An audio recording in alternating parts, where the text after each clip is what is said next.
Never come back again. Oh, shut up, Ralph. It's got a death curse. Number 10. 10 Cloverfield Lane. What are you gonna do to me? I'm going to keep you alive. Unlike the first Cloverfield, this sequel derives much of its tension from brilliant character work. Rather than a violent and destructive alien attack, this movie quietly focuses on the drama between normal people like Michelle and Emmett and the crazy survivalist Howard. What exactly do you think you're doing? I'm asking for pepper. Like hell you were. What was that? I don't know what you're talking about, You're Howard. trying to insult me? Here in the shelter that I built that's keeping you alive? While Howard claims he's keeping the two safe from the toxic outside air and dangerous alien creatures, Michelle and Emmett suspect he's just a cuckoo psycho imprisoning them for his own amusement. Emmett saw a bright red flash in the distance before entering the bunker, but nothing concrete. It's not until Michelle kills Howard and escapes the bunker that she learns the devastating truth. The aliens are in fact real, and they are very, very dangerous.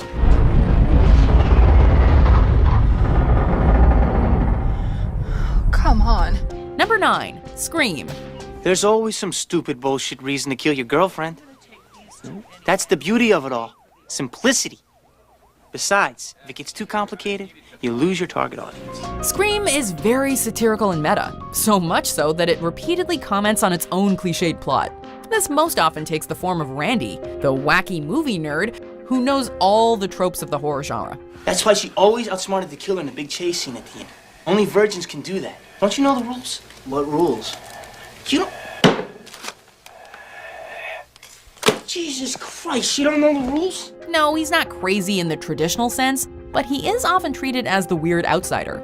Randy has a lot of theories. He immediately points the finger at Stu, and in the video store he blames Billy, states that Sid's dad is a red herring, and predicts that Billy's motive is simple and easy to understand. If they'd watch Prom Night, they'd save time. There's a formula to it. A very simple formula. Everybody's a suspect. Turns out he's correct on all fronts. Both Stu and Billy were the killers. Sid's dad was a red herring, and Billy's motivation was simple. Good old-fashioned revenge and jealousy. It's the millennium. Motives are incidental. Millennium. Millennium, I like that. That's good. Millennium. Number 8. Tremors. Burt Gummer is your traditional crazy survivalist. He is paranoid and firmly anti-government, he's concerned about some type of impending cataclysmic World War III, and he owns a bunker stocked to the gills with provisions, food, weapons, and ammunition. Well, you worry. You're gonna have a heart attack before you get a chance to survive World War III.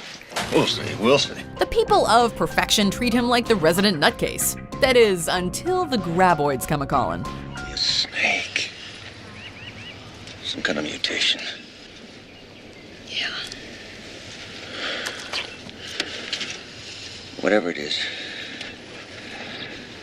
just one of these could need upgrading this whole flock of sheep. Suddenly, Burt is everyone's best friend, as he's the one with the weapons and homemade bombs necessary to stop the, sure enough, cataclysmic invasion of the graboids. Maybe it's not quite World War III, seeing as how the problem is isolated to Perfection, but it certainly feels like it to the citizens of the town. Well, I guess we don't get to make fun of Bert's lifestyle anymore, huh? Number 7. Final Destination. The cabin, it starts to shake, right? And the left side blows up, and then the whole plane just explodes. And it was so real, just like how everything happens, you know?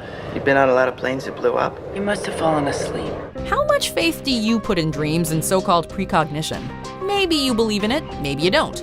That's the question that kickstarts the plot of Final Destination. High school student Alex has a premonition that the plane he and his classmates will be flying on will blow up. And when he attempts to save everyone, he causes quite the commotion. Sure enough, the plane explodes shortly after takeoff.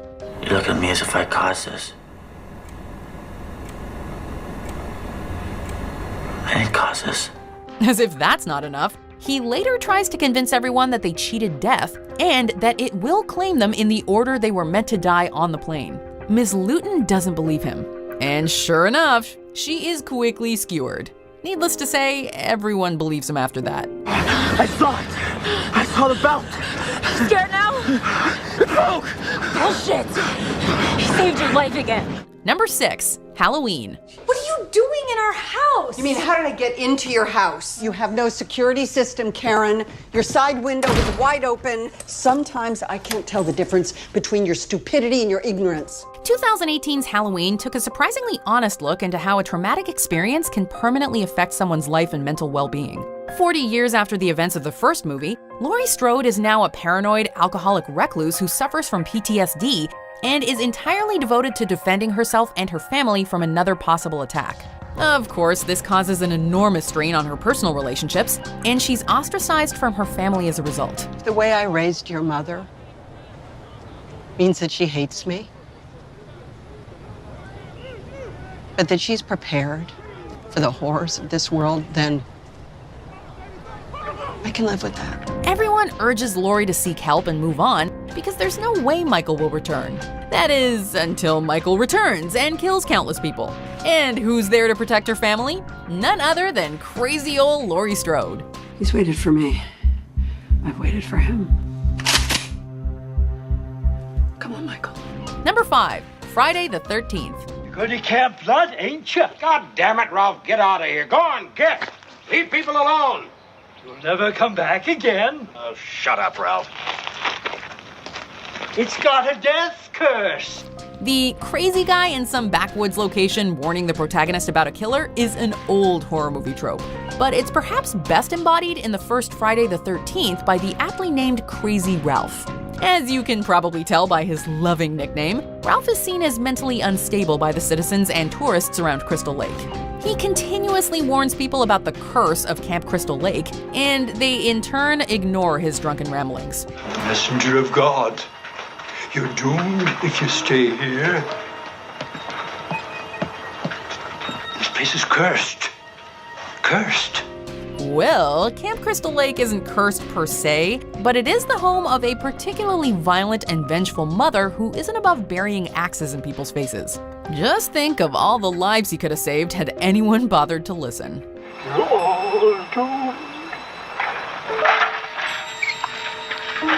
Number 4. A Nightmare on Elm Street. You didn't sleep at all last night, did you? You know the doctor says you have to sleep or you'll go even crazier?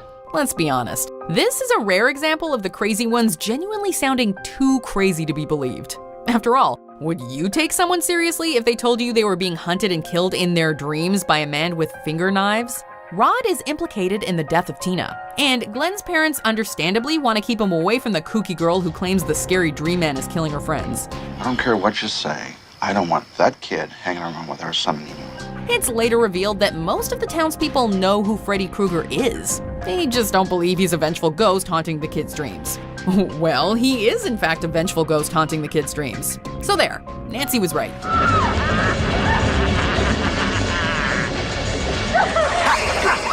Number 3, Get Out. You told manager because you never take my advice. Like what? Like don't go to a white girl parent's house. Get Out is another highly intelligent horror movie that knows the tropes, its audience, and their expectations. And so we got Rod, a comical black man. This is essentially a death sentence in horror movies, as people well-versed in the genre will tell you that both black and funny characters never make it to the end. Look, bruh, all I'm doing is connecting the dots. I'm taking what you presented to me, okay? Well, not only does Rod make it to the end, he also ends up saving the day thanks to some well-realized paranoia and diligent research. But this only comes after he was literally laughed at for his theory that the Armitage family was kidnapping and brainwashing black people to use as sex slaves. He wasn't quite on the money, but he certainly got the gist of it. I mean, I told you not to go in that house. Number 2, The Cabin in the Woods. Cops will never pull over a man with a huge bong in his car. Why? They fear this man. They know he sees farther than they, and he will bind them with ancient logics. This is yet another brilliant subversion of expectations, as the funny stoner guy not only survives the whole ordeal, well, to a certain point anyway, but his weird ramblings actually turn out to be right.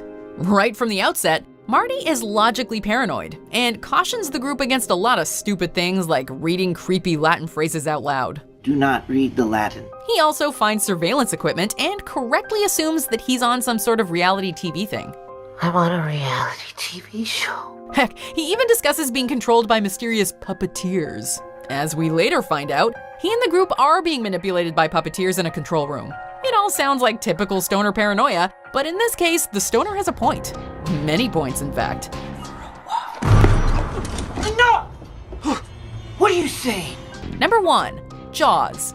I pulled a tooth the size of a shot glass out of the wrecked hull of a boat out there, and it was the tooth of a great white. It was Ben Gardner's boat. It was all chewed up. I helped tow it in. You should have seen him. Where is that tooth? Did you see it, Brody? One could certainly make an argument that all 3 protagonists of Jaws are seen as the crazy ones. Brody encounters many obstacles on his path to protect the citizens of Amity Island, including a wishy-washy coroner and a mayor hell-bent on protecting the town's economy above all else. Larry, if we make an effort today, we might be able to save August. August? For Christ's sake, tomorrow's the 4th of July, and we will be open for business. It's going to be one of the best summers we've ever had. No one seems to believe Brody or Hooper's claims about an abnormally large great white shark, especially once a tiger shark is caught, and everyone actively ignores their warnings. And when it comes to hunting the shark, Quint gets no respect and is dismissed for asking for way too much money. Thank you very much, Mr. Quint. We'll take it under advisement. It's not until the fatal 4th of July incident that the trio is finally taken seriously. Shark! The shark! Now what? Did you enjoy this video? Check out these other clips from WatchMojo, and be sure to subscribe and ring the bell to be notified about our latest videos.